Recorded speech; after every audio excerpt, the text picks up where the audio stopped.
You know, every Monday morning at our housing company, CRF Affordable Housing, we have a conference call where all of our staff from across the state of Indiana can call in and kind of give updates on things that are happening at each of the properties, share stories, and we're able to share things with them as well. But the way we have committed to start this call every Monday morning is that everyone shares a win. Everyone shares something good that's happened, maybe at their property, within the context of their work, or even within their own family, or something personal that's happened. But I've noticed over the years that this does something to us psychologically. It forces us in a line of work that is all about problem solving. It forces us to think about something beautiful and something good that is happening, and it changes the nature and tone of the entire conversation. And I got to thinking about that recently in my own personal life. You know, there are seasons of life that are heavier than others.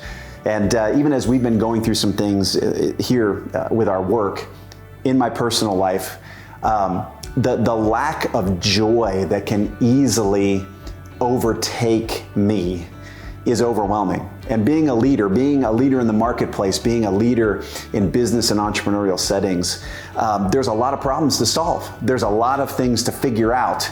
And we can get weighed down so often by the realities of the things we have to figure out that it can steal our joy. It can literally sap the joy out of our lives. And I remember sitting early one morning thinking, God, why am I lacking joy? If joy is one of the fruits of the Spirit, shouldn't we as believers have that gushing out of us? And I think one of the things the Lord has taken me back to is that Monday morning conference call. That when we only think about the weight and the problems and the things that need to be resolved, we will easily lose our joy.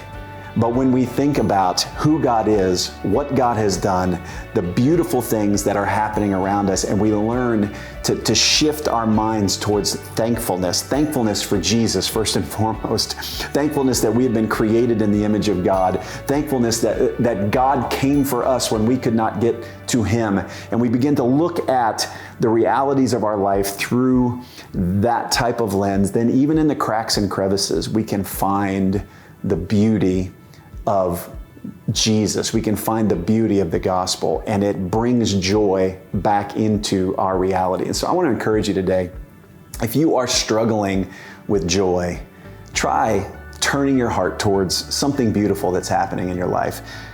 Be thankful for it. Say it out loud. Say, Lord, I thank you for even the opportunity to have this problem that needs to be solved and resolved, and watch your joy return.